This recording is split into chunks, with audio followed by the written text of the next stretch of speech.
Una buona sera cari telespettatori e telespettatrici. A Marano torno sempre molto volentieri. Qualche settimana fa abbiamo raccontato l'attesa della partenza del Giro d'Italia proprio qui a Marano Lagunare, una comunità che si sta preparando alla grande per questo storico evento, perché qui il Giro non è mai passato.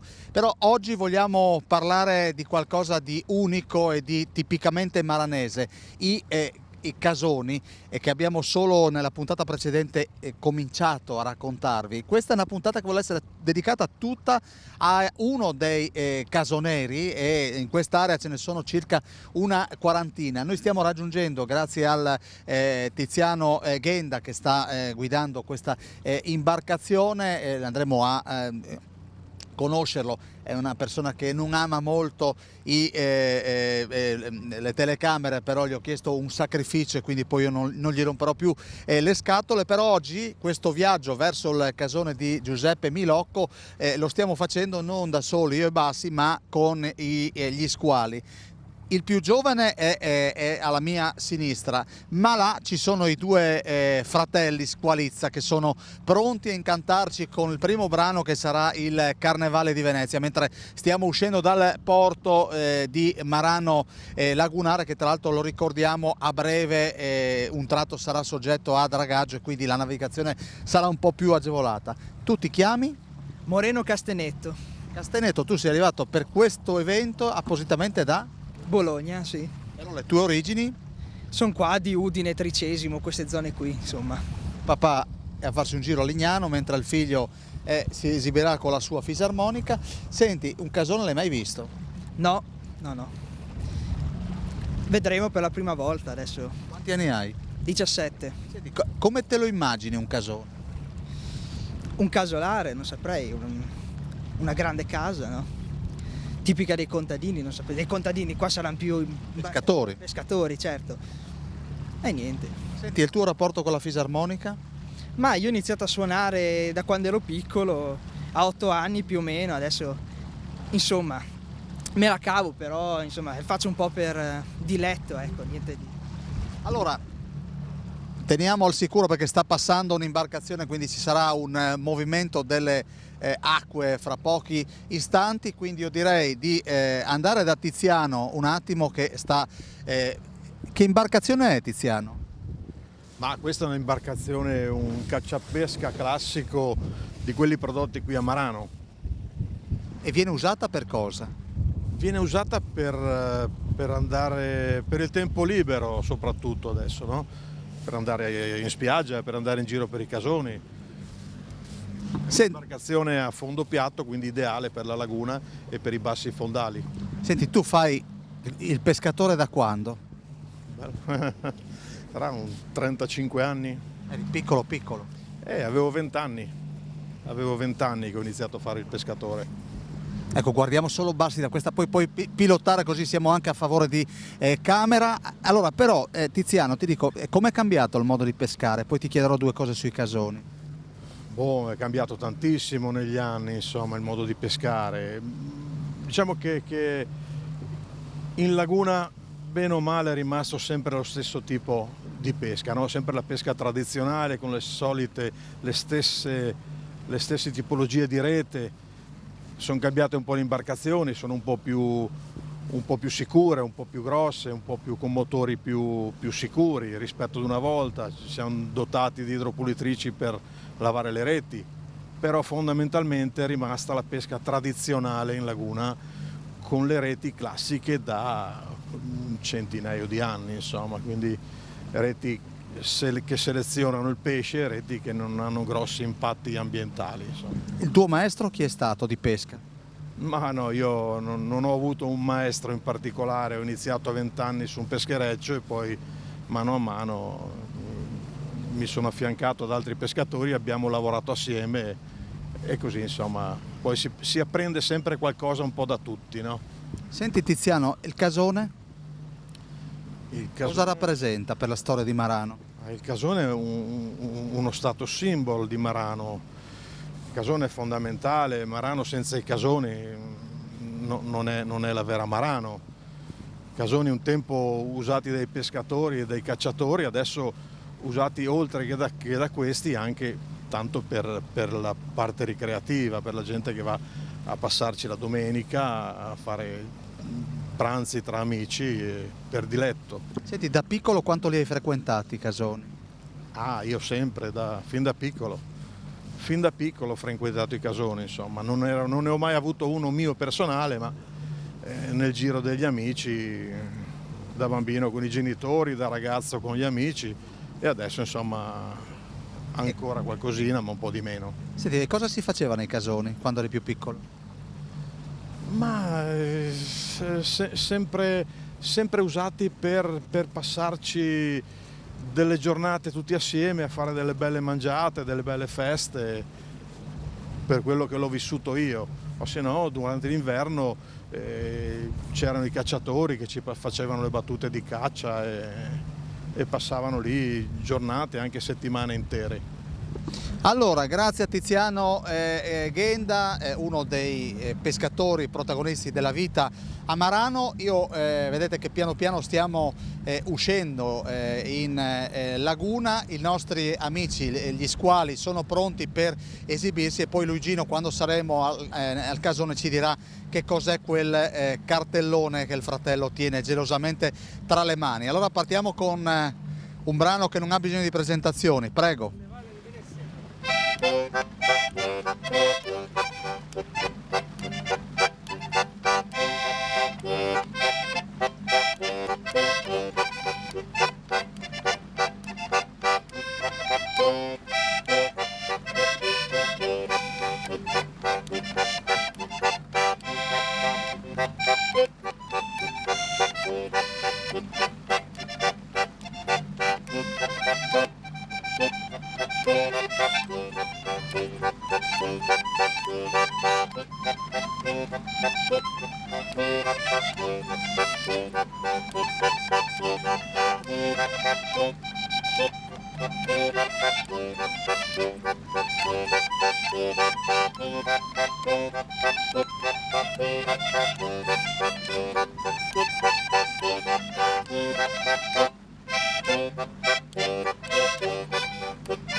Grazie a Luigino Squalizza. Senti Ghenda, approfitto ancora della tua, tanto siamo in navigazione molto tranquilla, come venivano costruiti i casoni? Perché noi siamo abituati a riempirci la bocca di termini, ma non sappiamo il sacrificio che c'è stato per costruire quelle edificazioni. Oddio, venivano costruiti con quello che si trovava in laguna inizialmente, no? Con la struttura in legno, con i pali e poi la canna a palustre che veniva tagliata alle foci dei fiumi perché era più rigogliosa, alla foce del fiume Stella o del Cormor, e con quella veniva fatto poi la copertura, sia l'orto come viene chiamato, no? Il giro, e sia il tetto, la copertura. Erano fatti semplicemente di pali in legno e di canna a palustre. Senti, che resistenza hanno? Perché comunque insomma in mare aperto succede sempre qualcosa. Beh, insomma, erano fatti abbastanza robusti da poter reggere alle intemperie, comunque di materiale deperibili e di conseguenza avevano bisogno di manutenzione, hanno ancora adesso bisogno di manutenzione costante. Quello è. Quanto ci manca per arrivare da Giuseppe? Siamo attaccati, 5 minuti siamo là.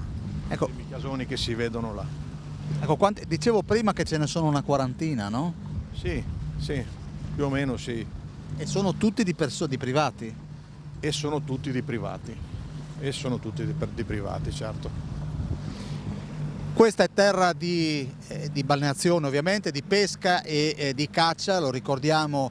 I casoni vengono usati dai pescatori ma anche dai cacciatori, ma poi Giuseppe Milocco ce lo ribadirà, e la struttura di Milocco è anche utilizzata da quello che lui definirà, lo sentirete dopo, il suo socio, anche come riparo per andare a pescare, quindi Milocco ci spiegherà tutto, come si dice in friulano, noi manchie la batule, quindi direi che possiamo andare ancora con un brano.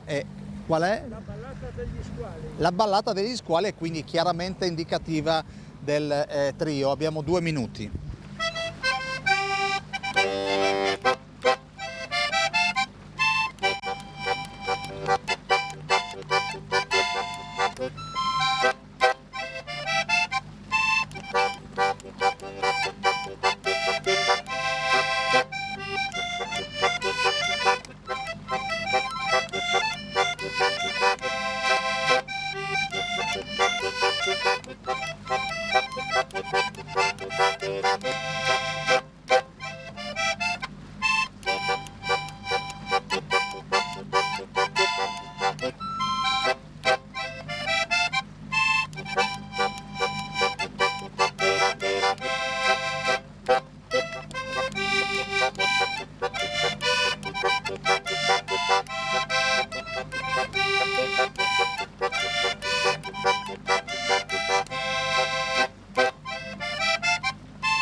Molto bene, e allora su queste note di questo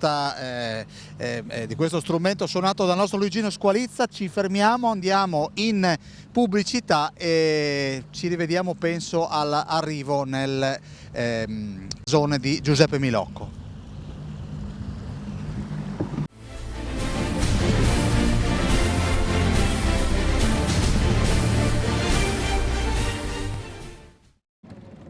E come promesso, seconda parte, eccoci all'approdo al casone di Giuseppe Milocco. Di fatto ci stiamo affiancando a questa struttura in legno che poggia, fonte uno che ne sa molto più di me, ovvero sia Tiziano Ghenda, poggia su una moto e quindi siamo arrivati, quindi i ragazzi, questo gruppo di amici di Milocco è approdato da queste parti già un'oretta e mezza fa e quindi a loro chiederemo di portarci i ricordi di quello che era ed è e che cosa rappresenta per loro il casone, a questi casoneri.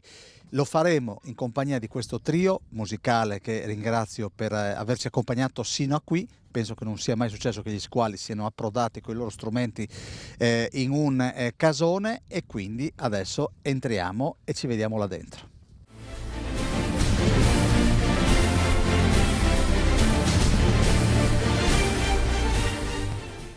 Ed eccoci qui, abbiamo toccato il casone e il buon Pischiutta mi dice che...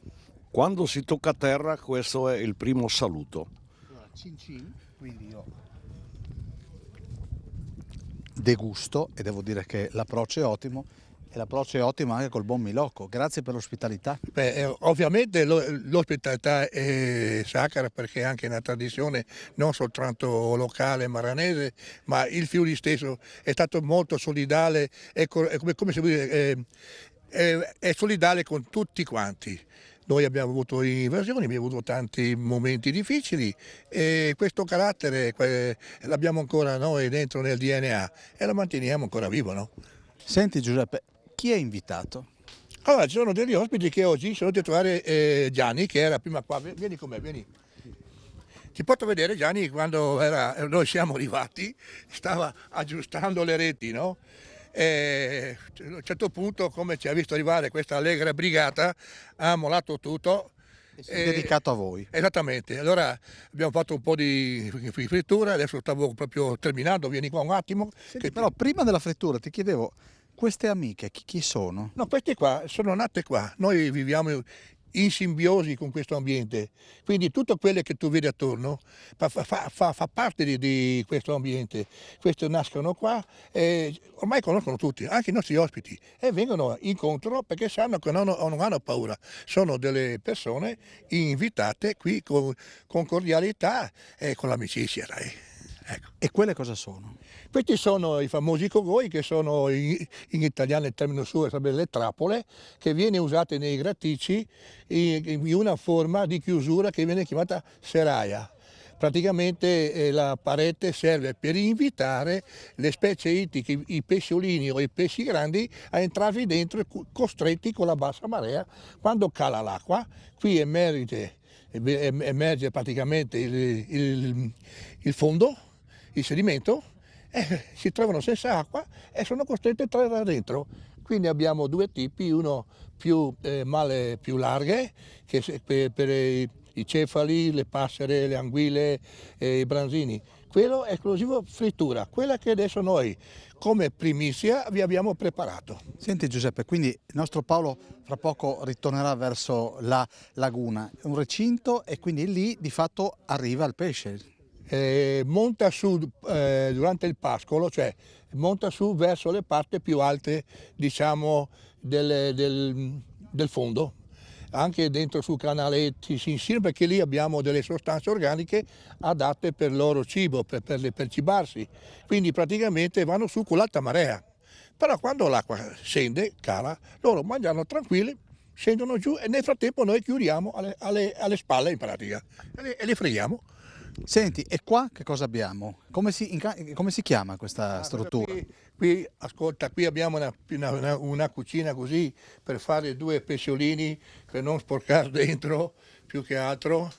Vedi, questi sono state appena preparate e qui abbiamo ancora qualche attimo, sono pronte anche questa frittura, sono i latterini, il giavedon di laguna e il gamberetto di laguna.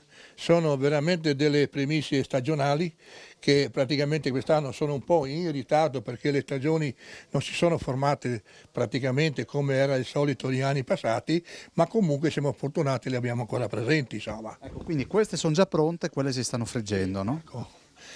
Ho fatto già un paio un po' di piatti di frittura per gli amici dentro che si stanno sgolando dentro a giocare le carte e fanno un po' arrabbiare Gianni, ma comunque sono bravi ragazzi, cosa vuoi? Siamo qui per perdere un'oretta e rilassarsi un pochettino dalle tossine del mondo moderno, dicevano una volta, no? Senti Giuseppe, questo è il casone, Sì. ecco, che poggia sulla mota. La mota è praticamente un artefatto con del fango, con dell'argilla della barena.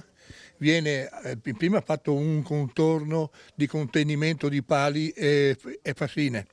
Poi col badile abbiamo cominciato i primi anni a costruirla. Successivamente, nel passato, che si poteva usare anche l'escavatore, abbiamo anche sfruttato quello in pratica e abbiamo mantenuto molto bene la struttura della mota perché degrada, sembra incredibile, con gli anni si abbassa o si dilava sotto o il peso stesso praticamente cala circa 5 cm all'anno di media, insomma, ecco. Ecco, senti Giuseppe, dobbiamo dire, mi hai anticipato, quindi c'è una sorta di erosione, no, della base. Sicuramente il nostro problema è appunto il mantenimento di queste motte, perché con le normative attuali noi praticamente non possiamo più adottare questi sistemi di un tempo, neanche col badile. Quindi praticamente ci difendiamo con pali, con le fascine, se c'è ancora ci lasciano farlo, praticamente, altrimenti scompariranno. Questi sono già in fase praticamente di declino. Parlo soltanto sul discorso che spariranno, perché spariranno la motte, le barene e tutte quelle cose lì, perché non si può più fare certe cose di un tempo. Senti, qui correva l'anno quando è stato costruito Allora, questo? qua io ho adottato questa motta nel 72 e nel 73 febbraio, anzi ti dico anche la data, 14 febbraio del 73. Quindi il giorno di San Valentino. Esattamente, invece di andare a moreggiare che avevo la ragazza quei anni là, io e mio cognato col badile ci siamo messi, abbiamo iniziato a costruire questa motta, questa isola, chiamiamola così se vogliamo, insomma, in considerazione. Ecco, questa è un po' la storia. Poi abbiamo costruito il cason, che era diverso da adesso. In pratica questo qua è il quarto che costruiamo. I precedenti li abbiamo modificati, siamo stati costretti a modificarli perché anche con mezzi più adeguati, con mezzi che avevamo a disposizione, ci siamo permessi di fare il terzo cason un po' più moderno. Poi è successo che un cason si è preso fuoco, non sappiamo come le modalità o cosa sia successo a quei tempi, ma abbiamo superato anche quel momento tragico e assieme alla solidarietà di molti friulani, posso dirlo, non soltanto maranesi, abbiamo ricostruito questo casone. Senti Giuseppe, che cosa rappresenta per i maranesi? Questi sono dei monumenti. Questo qua io lo considero un fossile dell'architettura del passato, anzi chiederei all'UNESCO se è possibile conservare in mezzo che ci dia un aiuto alla conservazione, perché sicuramente c'è da modificare qualche normativa, cioè renderla più leggera, magari se possibile fruibile anche per in questi casi.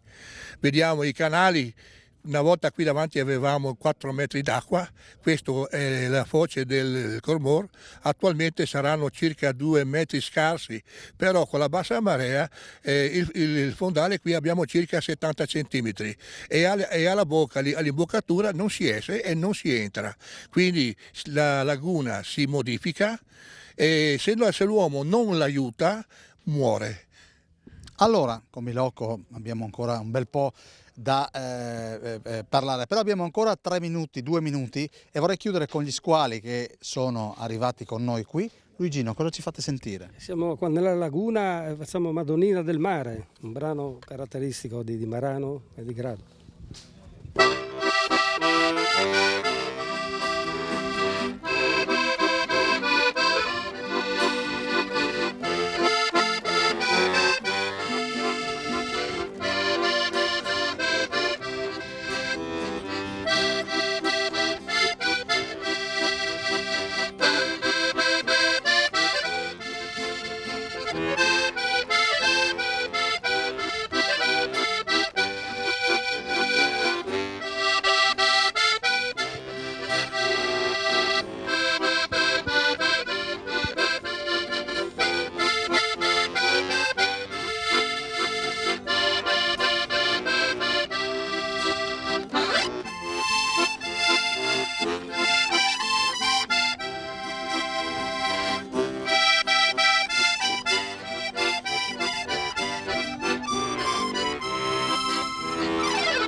Bravissimi. Grazie agli squali. Noi adesso chiudiamo questa parte, ma vorrei chiudere con il nostro Paolo Bassi che inquadra quelle 2 bandiere che sventolano. Una è quella tricolore che di fatto riporta a che cosa? Allora, quella praticamente è lo stemma della Marina Militare, vedi che c'è la corona. Questo è un legame che abbiamo noi maranesi, visti che quasi tutti quanti i maranesi andavano di leva in marina. Un ricordo perché i nostri vecchi, i nostri zii, sono andati tutti in marina, però quello che in alto è la parte del Friuli, perché Marano ha sempre fatto parte della parte del Friuli, perché siamo stati 400 anni più col patriarcato di Aquileia. Addirittura avevamo 2 persone che erano i rappresentanti nel governo della patria del Friuli, quindi i maranesi sono sì di parlata, diciamo, istro-veneta, ma il loro cuore era legato al patriarcato. Andiamo in pubblicità, a tra poco.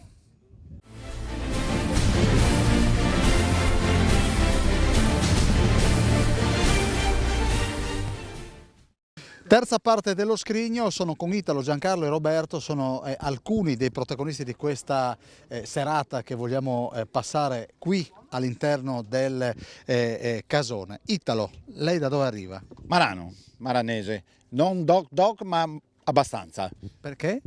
perché papà è istriano ma io nato a Marano, Senti, fratelli. e il tuo mestiere? Io pensionato adesso ma facevo il meccanico sulle imbarcazioni da pesca. Senti, si rompevano più tanto tempo fa o adesso?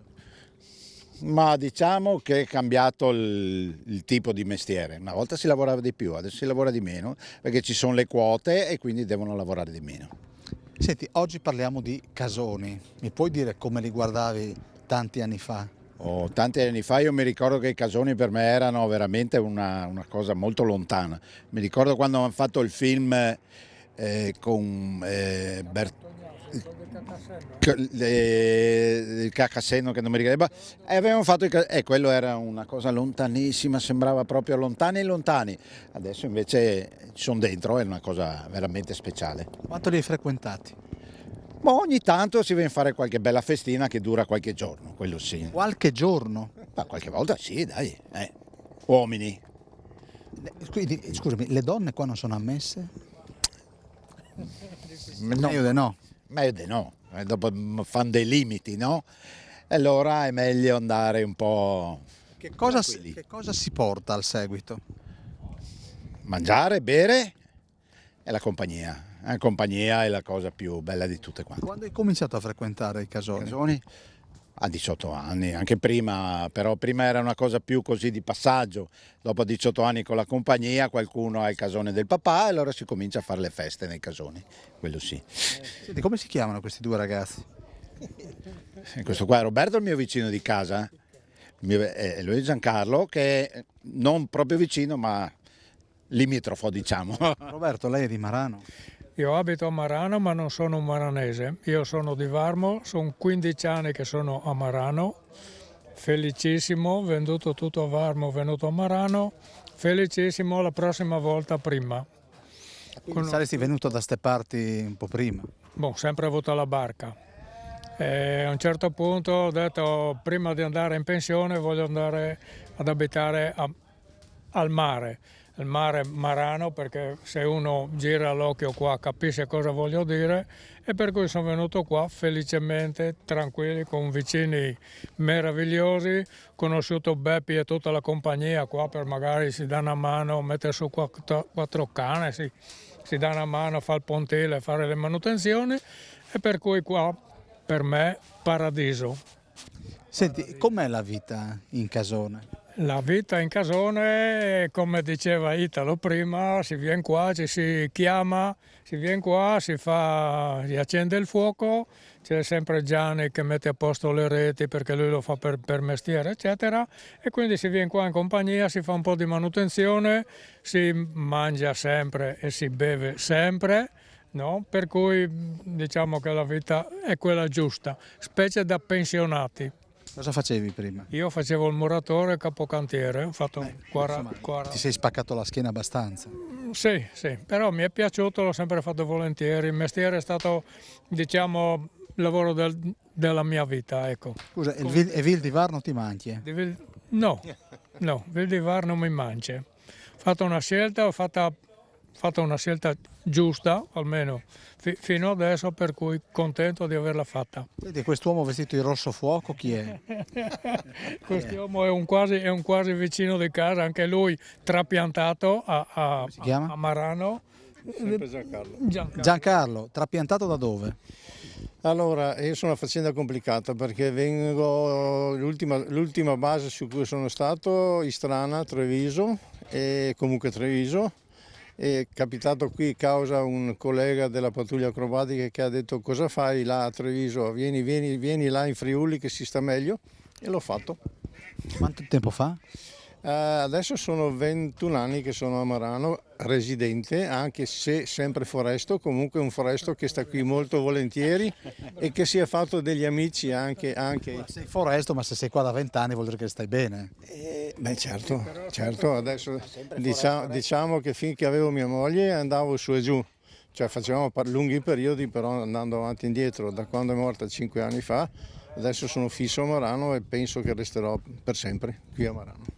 Quindi mi sembra di capire che hai avuto un periodo difficile e forse i maranesi ti hanno dato sollievo, no? Diciamo che mi sono trovato bene, a parte che ho girato un po' tutta l'Europa e l'Italia, e mi sono trovato sempre bene dappertutto, a maggior ragione qui, adesso che ho una certa età, per cui diciamo tra esperienza e anche un attimo di calma e gesso, perché gli anni passano molto in fretta, si sta bene. Senti, la frittura è tipico, ma tu arrivi anche dal Veneto e quindi anche da quelle parti si faceva ma la frittura come la fanno a Marano? No, diciamo che a Marano è diversa dal resto del mondo, perché io l'ho mangiata in tanti posti e effettivamente poi, ragazzi, fatta qui come avete visto, non è una cosa comune, insomma. Da qua ci starebbe un areo.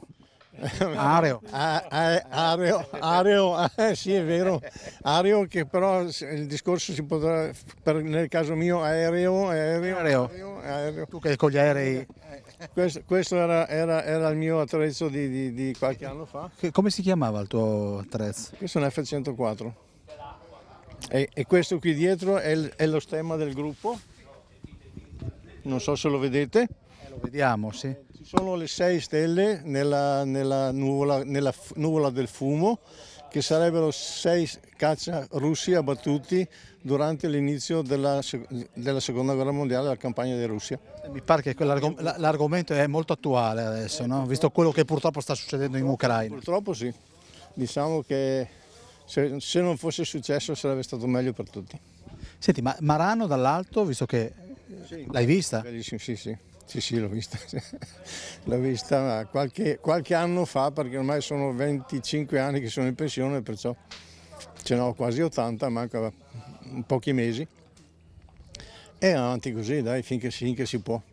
Allora, io vado da questa parte, ma chi è sto signore qua? Chi è?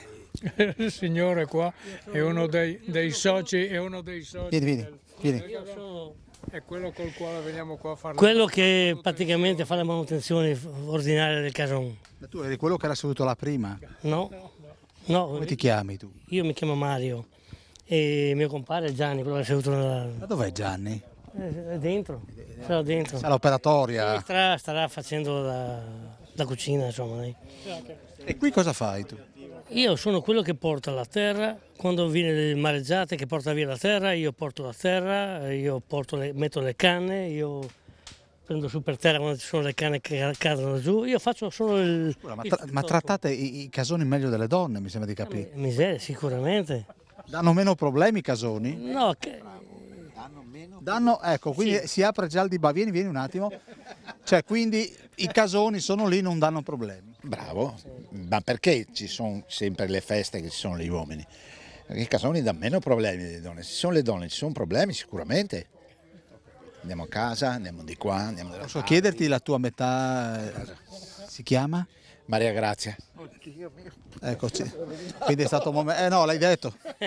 E tu invece devi salutare qualcuno di sesso femminile o... Beh, posso salutare mia moglie se vuole. Si chiama? Antonietta, la chiamiamo Tony comunque. Ah, Tony? Tony, sì, perché suo papà quando era nata lei voleva diventare un maschio, no? Allora suo papà gli diceva che gli faceva l'affare e allora diventava Tony, invece è rimasto... E l'affare è rimasto sì, sulla carta, esatto, e quindi esatto. è viva Antonietta, Sì, quindi sì, perfetto. viva Antonietta, ok. Avete dei figli? Sì, io ho un figlio che è in Indonesia, che fa praticamente la pesca subacquea in apnea, e ha fatto un resort con la sua compagna, che non è indonesiana, è emiliana praticamente.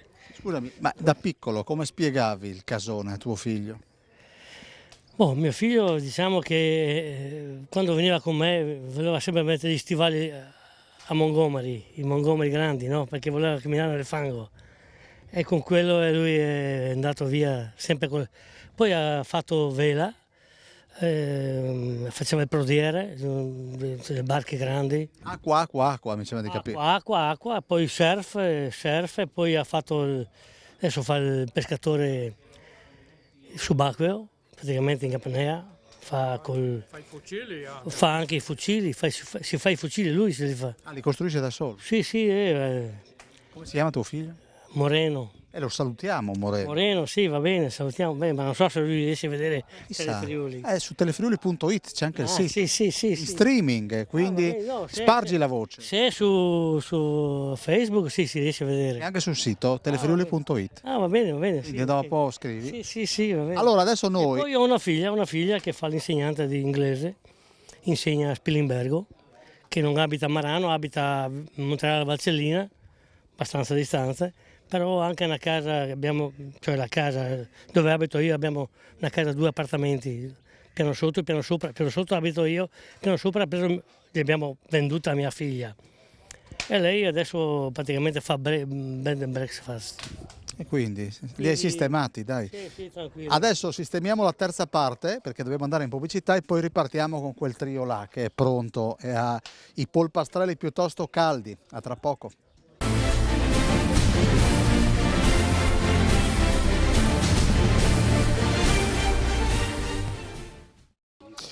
Quarta parte dello scrigno e iniziamo con la musica. Luigino, allora, li conosciamo ma mi fa piacere che tu me li presenti ancora una volta. Ecco, allora abbiamo Moreno che è arrivato su da Bologna proprio per essere qua con noi questo giorno a Marano, alle radici però friulane, è vero? Il nonno di Tricesimo che suona la fisarmonica, anche il papà suona, è di Udine, e dopo abbiamo il fratello Roberto.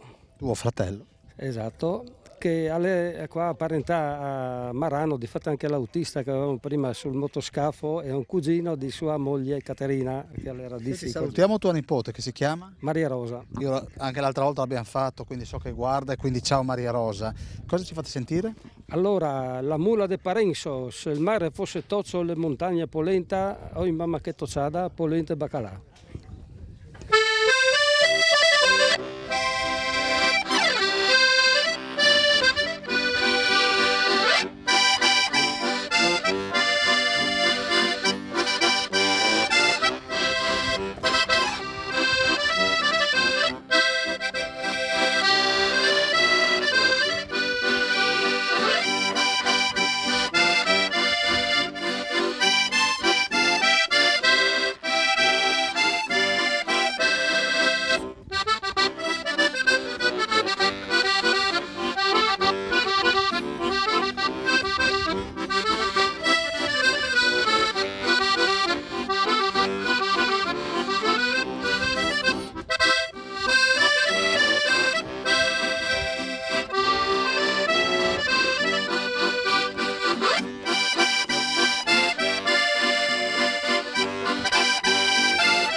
Grazie per la mula de Parenzo e io vado da questa parte. Avevate visto quella sedia vuota ed era occupata da Gianni, che adesso ha indossato gli occhiali e abbiamo interrotto il suo lavoro perché è arrivata questa massa di gente al casone. Allora Gianni, intanto grazie per l'ospitalità. Ciao, buongiorno. Senti, che cosa stai facendo? Guarda, ho rotto un palo del mio cogol e adesso lo sto sostituendo. Ecco. Quanti ne hai di questi attrezzi? Oddio, ne avrò un centinaio come cogoi. Poi ci sono i garagioi, come li chiamiamo noi, per fare le barriere, no? Quelle, non so, ne avrò tante, non saprei neanche il numero, a dirti un numero, ecco. Senti, il mestiere, per voi il casone cosa rappresenta? È anche un ottimo supporto logistico, no? Per il pescatore. Sì, per me è l'unico supporto logistico. Io alla mattina arrivo qua, no? Come per esempio stanotte, io sono andato via stanotte a mezzanotte, siccome c'era l'alta marea, ho visto tutti i miei cogoi svuotati. Alle 4:30 ero qui, 5 ho sistemato il pesce e tutto quanto, no? Ho etichettato tutte tutto il pesce, le cassettine qua e là. Poi sono andato a Marano prima dalla bassa marea, ho consegnato il pesce e poi sono tornato qua. Senti, com'è il mare di notte? Guarda, non potrei descrivertelo perché, cioè il mare, la laguna diciamo, no? Adesso. Perché adesso è il momento che montano tanti cefali. Mi è capitato anche stanotte con il faretto di vedere i cefali che saltano, è veramente uno spettacolo, è indescrivibile, ecco, per dirti. Senti, quando pensi di appendere la rete al chiodo? Non lo so, quando non ce la faccio più, perché io sono già un po' d'anni che sono in pensione, però continuo a lavorare perché vengo ogni giorno qui, ormai ce l'ho nel sangue diciamo, no? Ecco perché anche con la pensione che ci danno si vive, si vivacchia insomma, però se io non sono ogni giorno qui non saprei cosa fare diciamo. Su 365 giorni quante volte vieni al casone? E allora tranne Pasqua, Natale, qualche evento di nozze, battesimi, io vengo ogni giorno. Io sono ogni giorno qui. A mezzogiorno naturalmente sono a casa o a consegnare il pesce o diciamo anche a vedere se la moglie non è scappata via. Come si chiama tua moglie? Paola. La salutiamo, noi adesso però vogliamo andare a curiosare dentro al casone, quindi il tempo di entrare.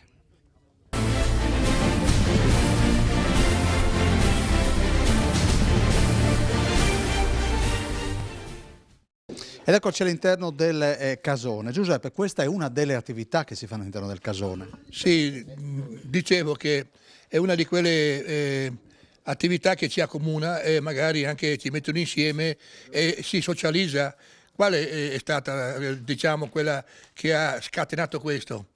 Questi signori qua, la maggior parte sono cacciatori che abbiamo conosciuto durante le nostre attività della nostra passione venatoria.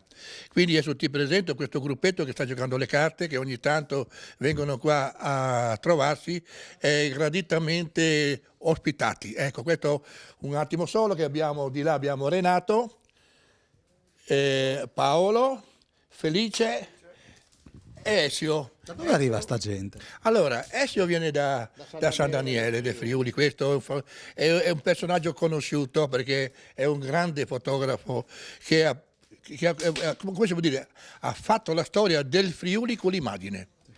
Poi abbiamo queste persone qua che vengono da, come si chiama il vostro? Coseano, Cistierne. Cisterna, sì. Poi abbiamo l'ingegner Piccoli che è sindaco di Era ex sindaco, penso te, di Cosiano. Qua abbiamo anche lui, Pischiutta era ex amministratore, quindi anche loro hanno in qualche maniera occupato diciamo di posti di ruolo o nei loro comuni o se no in quella che era l'organizzazione della Federcaccia.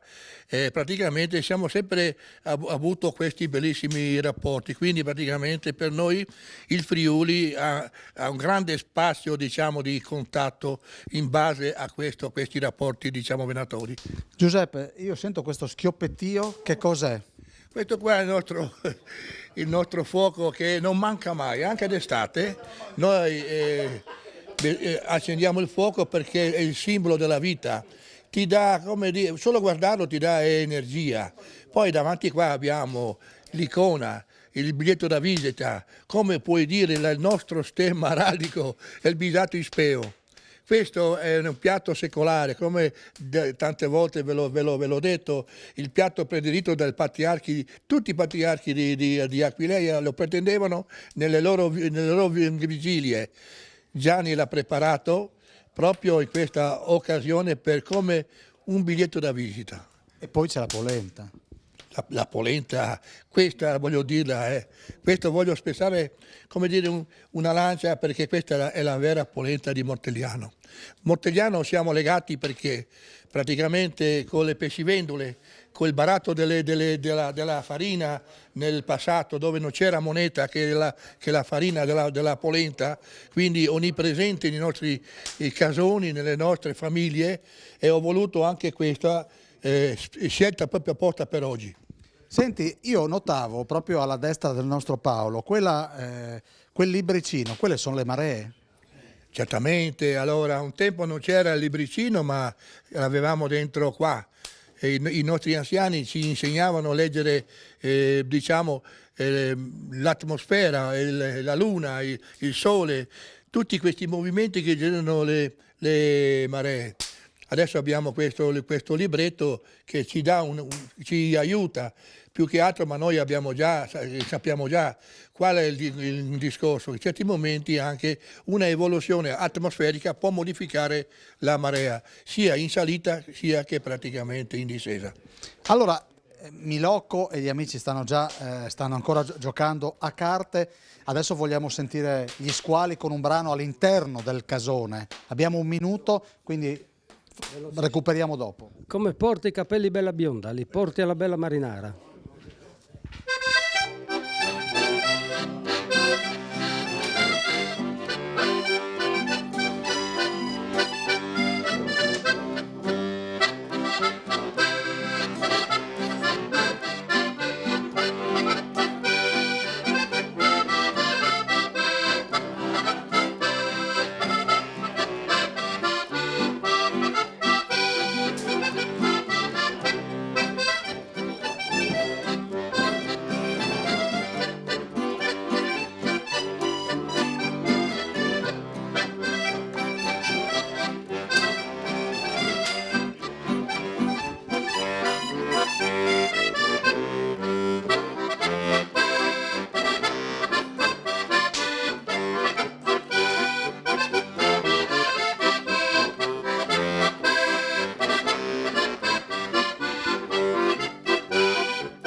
Chiudiamo qui questa quarta parte dello scrigno. Alle mie spalle c'è l'area del riposo, ma ne parliamo dopo la pausa pubblicitaria.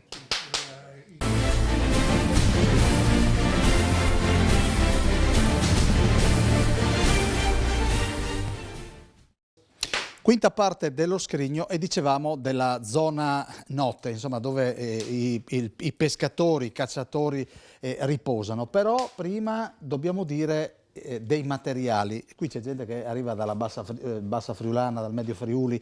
I materiali dove sono arrivati per la costruzione di queste strutture? Io ti devo dire una cosa sola, che quando abbiamo avuto quel problema che prima ti avevo accennato, che si era incendiato, quindi le risorse economiche non le avevamo veramente, però tramite il passaparola, gli amici della caccia, gli amici proprio i veri amici, Posso dire da dove sono arrivati questi materiali? Bene, sono arrivati dalla Carnia, dal Medio Friuli, da zone di San Daniele e delle valli del Natisone. Diverse ditte, anche diciamo privati, ci hanno offerto materiali, mattoni, legname, cemento, perfino anche una ditta famosa qui della Bassa Friulana, le griglie per praticamente fare il solaio e anche un camion 2 di sabbia che ci serviva. Altrimenti senza questo valido aiuto noi non si ricostruiva questo magnifico cason. Il fatto dopo che non si sono limitati solo là a questo. Dalla Carnia sono arrivati degli specialisti della lavorazione del legno che costruiscono anche case di legno. Allora praticamente noi volevamo fare tipo come una volta così con fantasia nostra, ma ci siamo accorti per fare certe cose ormai adesso bisogna farle con una regola anche di normativa. Quindi ci siamo appoggiati a questi volontari, erano 3 personaggi venuti dalla Carnia, hanno lavorato 4 giorni qua da noi e ci hanno messo su questo scheletro e ci ha avviato praticamente la struttura finale. E Mario Damonte chi è? Questo signore qua ha un grande pregio. Lui lavora sempre qua, sempre quello che è il manutentore, diciamo. Lui non perde una giornata che non ha qualche cosa da fare qua, perché per mantenere un casone, vediamo che è fatto di tavole, legname, anche degradabili se vogliamo nel tempo, e poi la canna palustre, senza di lui che controlla, che vede casomai, segnala che dobbiamo fare delle opere magari più grosse, però lui è ogni giorno qua, vero Mario? Sì, più o meno, un giorno sì, un giorno no sono qui. E che rapporto hai con questa... d'amore quasi? Per me, quando io muoio, se le ceneri vengono sparse nel mio casone, sarei più felice. Sì, diciamo che possiamo fare ragionamenti, questi magari un po' più in là. Chiaro. Hai ancora un po' di robe da fare. È chiaro, sicuramente avrò sicuramente qualcosa da fare, perché qui il lavoro non manca mai, qui il lavoro c'è sempre ogni giorno. Senti, il primo casone che hai visto da piccolo? Ma il primo casone che ho visto da piccolo è quello di mio cognato, che è un po' più avanti qua. Sì, all'inizio del canale qui, però diciamo che non ho mai partecipato. Hai sempre sognato di averne uno tuo? Sì, difatti quando siamo entrati in società io e Gianni con il Beppi, che quella volta lì noi eravamo alle prime armi della caccia, e allora lui era anche lui il cacciatore, quindi ci siamo affidati a lui per avere un riferimento praticamente, no?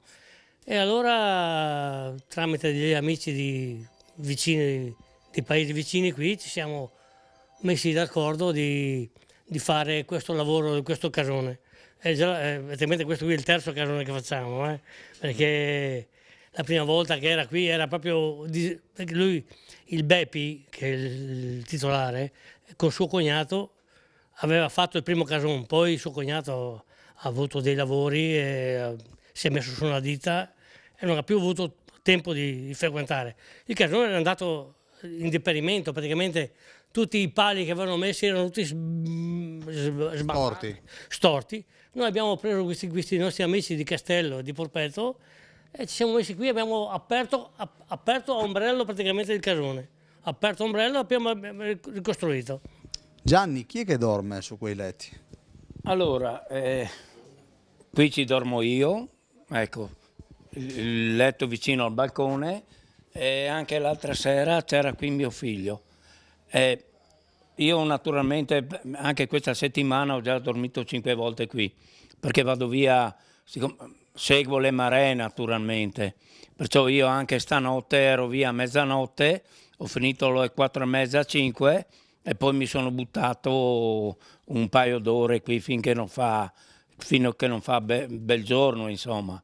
L'altro giorno è venuto mio figlio a darmi una mano e poi abbiamo dormito qua. Senti, che rumori si sentono di notte in laguna? Oddio, si sentono i rumori delle anitre che abbiamo qui, no? Naturalmente, delle nutrie che arrivano, che fanno i loro lavoretti qui, mangiano le radici delle canne. Poi alla mattina naturalmente la sveglia sono le tortorelle, perché qui arrivano le tortorelle naturalmente sopra il culmine del casone e fanno un casino e mezzo, e allora quella è la sveglia ed è ora da alzarsi, insomma. Qua non avete galli. Sì, no, però naturalmente oltre le anatre che chiacchierano, diciamo, il silenzio è assoluto, ecco, si dorme E in questo veramente. armadio cosa c'è?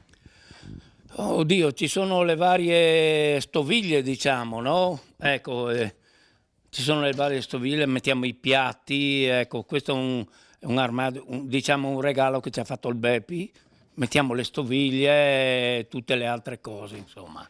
Ecco. Voglio dire, uno quanto potrebbe rimanere qua senza ritornare sulla terraferma? Ma io non lo so, io come ti ho detto prima vado a casa a mezzogiorno, però penso che se in 2 o 3 restiamo qui in buona compagnia anche una ventina di giorni, naturalmente, cioè si va a casa magari quando è finito il vino. E poi c'è quando è finito il vino, quindi il carburante. Senti, e sopra c'è un'altra area notte se siete... Sì, sopra abbiamo fatto un soppalco, come lo chiamiamo noi, perché quando facciamo le giornate di caccia, le nottate di caccia, cioè andiamo a caccia la domenica, veniamo qui al sabato assieme agli amici di San Daniele e con quelli che ci hanno aiutato a fare il casone, no? E, insomma, abbiamo fatto su perché siamo sempre una quindicina di persone, tra amici, cacciatori, non cacciatori e tutto il resto. Ecco. Adesso mi sposto, vado ancora dagli squali perché vorrei sentire ancora un brano. Quale, Luigino? La biondina in gondoletta.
La biondina in gondoletta. Tu facevi un gesto, Giuseppe, prima, com'era? Vedi, questa musica qua mi ricordava quando ero bambino che vogavo con nonno. Il nonno aveva un remo enorme e per darmi una soddisfazione di remare a quei tempi c'era un remo abbastanza piccolo e lì ho cominciato a spostarmi in barca a remi fino all'evento dei motori. E quando sento queste canzoni qua che siamo legati, a parte Venezia sul fatto del dogato, ma il rito del remo, il rito che è indimenticabile per la mia generazione, anche quello ci vuole stile. Per non far fatica c'è un sistema che si impara e ti viene insegnato da tempo da chi queste cose lo sapevano. La vogata va spinta sui gomiti col corpo. Non va allungata solo con i bracci, perché no ti stanchi subito. Dovevi capire che poi, se sei a favore di corrente è una cosa, ma contro corrente la fatica aumenta. E se poi c'è anche il vento o di traverso o da una parte o dall'altra, chi voga de poppe via, viene così, a babordo o tribordo, di poppe, quindi praticamente deve aumentare, allungare il remo per dare la spinta più forte.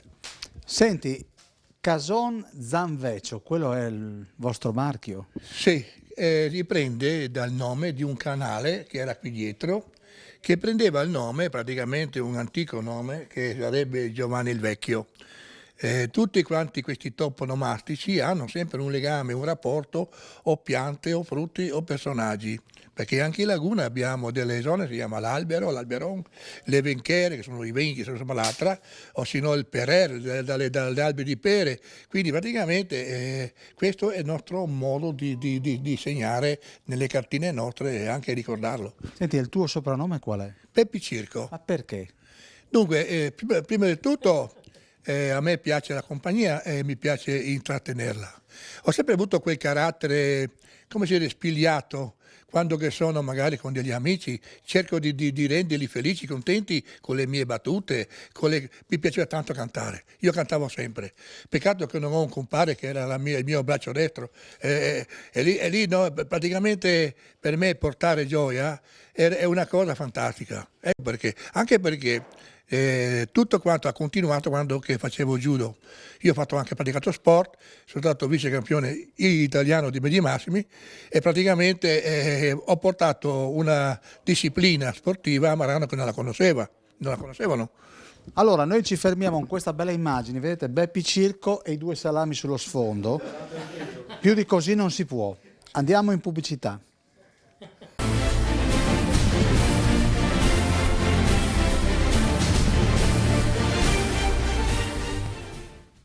Sesta parte dello Schedigno, sesta e ultima parte, vi stiamo raccontando un po' la vita nei casoni, la storia dei casoni. Mario Damonte, qui c'è qualcosa di delizioso. Che cosa sono? Queste sono anguille, sono praticamente la frittura che si prende in laguna. Praticamente si prende, si fa scolare su un passino, poi si infiora e si mette nell'olio bollente. Nell'olio bollente una pentola, un pentolino, si fa friggere un pochettino in modo che quando si comincia a vedere che si comincia a rosolare si toglie via, insomma, e si mette in un tegame con un po' di salviette in modo che assorbano l'olio in più che c'è. Poi si salano e si mangiano così a scotadeo. Senti, e là invece che cosa abbiamo? Qui invece abbiamo delle anguille, sempre del giavedon. Il giavedon è un pesciolino piccolo, praticamente che è difficile prenderlo anche. C'è una zona sola che si prende il giavedon. E lo prende, diciamo, solo il mio compare, che sarebbe Gianni Regeni, e anche qualche gamberetto, che sono buonissimi questi gamberetti qui. Senti, si pescano tutto l'anno? Sì, il giavedon però diciamo che verso la fine dell'anno, quando l'acqua comincia a diventare fredda, si cala giù, va giù in mare anche questo pesce qui. Senti, ma un tempo che cosa si mangiava? Quello che si pescava nel casone? Sì, sicuramente. Praticamente il casone, quello che prendevano la robata, dicevano, il pesce in più, quello che avanzava, che era magari rosicchiato dal granchio o compagnia bella, veniva tenuto per mangiare noi, insomma, ecco, quelli che frequentavano il casone. Ecco, senti, sì, l'avete ribadito che questa è un'area prettamente maschile. Il fatto che voi di fatto sappiate anche cucinare vi ha reso autonomi, no? Sì, sicuramente. Sicuramente noi ci siamo arrangiati anche a cucinare perché nella nostra indole siamo anche così, insomma, ecco. Senti, ma nel casone può entrare chiunque o c'è un codice? No, diciamo che il casone è aperto per in caso di fortunale, di maltempo, qualcuno può ripararsi al casone. Naturalmente sì, la chiave non è che la lasciamo nella porta, sarebbe giusto lasciare anche la possibilità di entrare nel casone se devono ripararsi perché c'è freddo magari. Però diciamo che al casone c'è sempre qualcuno, diciamo dalla mattina fino a mezzogiorno c'è sempre qualcuno, c'è sempre il mio compare che è fisso ogni giorno qui. Io vengo una volta ogni 2 giorni, vengo a portare la terra, a mettere a posto le canne che cadono dal casone, che canne vecchie che cadono giù, io pulisco sempre ormai. Senti, lo frequentate molto spesso il casone, ma quando lo guardi cosa pensi? Che è sempre un lavoro grande, un grande lavoro. Non è mai finito di lavorare. Scusami, ma tu sei più affezionato a questa abitazione che a quella sulla terraferma? Esatto, cioè io a casa ho fatto anche l'orto per esempio, però diciamo che qui io ci metto il cuore, ecco.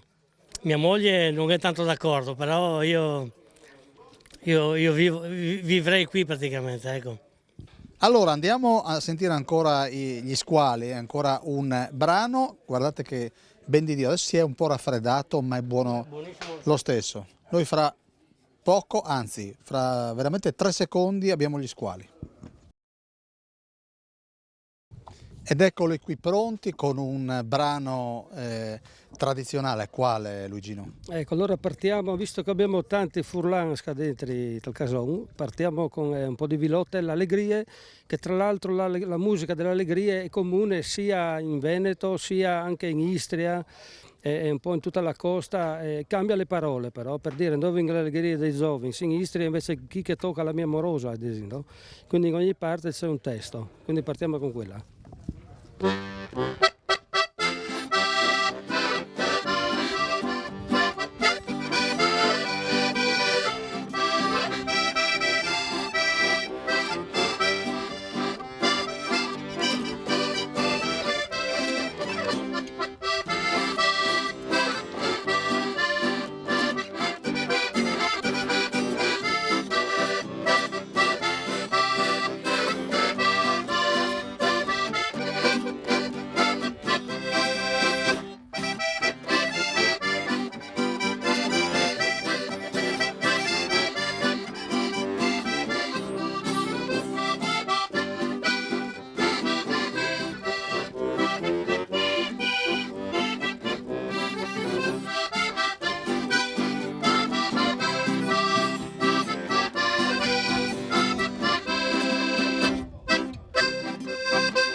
Grazie agli squali, e alle nostre spalle sta, veramente qua non ci facciamo mancare niente questa sera. Che cosa succede? Ma facciamo qualcosa per gli amici che sono venuti, diciamo, a trovarci, no? Ecco, allora adesso gli preparo una bella grigliata, no? Senti, che pesce è? Questa è un'orata, presa in laguna. Questa è una passera. E questa... Prese nelle ultime ore? Sì, no, le prese stanotte, ecco. Siccome sono amici che ci hanno aiutato tanto, abbiamo visto il bisato allo spiedo e adesso gli preparo una bella grigliata, perché bisogna mangiarla bella calda, ecco. Quindi tu adesso la prepari? Adesso preparo, salo, e il mio compare lì prepara le braci e ci mettiamo a farla. Quanto ci vuole per vederla cucinata? Oh, insomma, una ventina di minuti, una mezz'oretta, insomma, ecco. Senti, il pesce più grande che hai pescato nella tua carriera? Allora, in laguna qua ho pescato un branzino da 8,5 kg, ecco. Con il mestiere che facciamo noi è abbastanza raro, diciamo, a prendere un pesce così grande, perché più grandi non ci sono, perché le passere più di così non vengono, i cefali, i buoni cefali arrivano fino anche a 1 chilo, le orate quando sono grandi vanno in mare, perciò ecco il pesce più grande che ho preso è un branzino di 8,5, ecco. Allora, io lascio il nostro amico che prepari il pesce che finirà sulla griglia. Allora ancora un brano da 2 minuti e poi andiamo all'interno del casone perché dobbiamo salutarci e così possiamo chiudere questa puntata dello Scrigno che è stata dedicata alla storia dei casoni. Allora ci hanno chiesto di rifare la Madonnina del Mare.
Grazie agli squali. Noi adesso veramente abbiamo 30 secondi, chiudiamo qui, entriamo al casone, ci salutiamo con gli amici e vi diamo la buonanotte.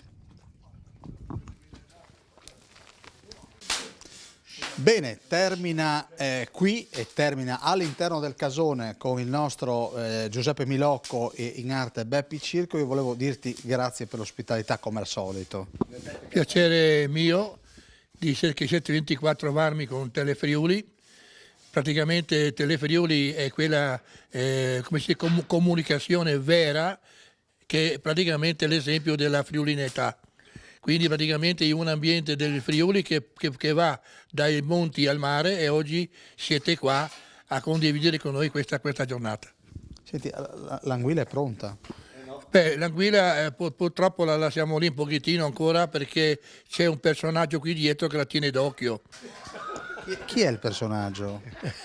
Ezio, siccome abbiamo voluto fare un regalo ad Ezio, che lui l'anguilla non l'ha mai vista, mai neanche provata, allora abbiamo oggi dedicato a lui un'anguilla speciale per Ezio. Quindi, che è l'uomo baffuto. Sì, lui sinceramente è un artista e quindi ogni tanto gli artisti vanno premiati, no? Lui adesso gli scatti non li fa con la macchina fotografica ma li fa con gli occhi perché è innamorato di quell'anguilla. Difatti ora per i fotografi sì, c'erano vari premi, no? Premio obiettivo, premio pellicola, noi diamo il premio Bisato. Sì. Allora, con il premio Bisato si chiude questa puntata dall'interno del casone di nostro Giuseppe Milocco e dei suoi soci, il Cason Zanveccio. Quindi grazie al nostro Paolo Bassi per il supporto tecnico. Alla prossima settimana.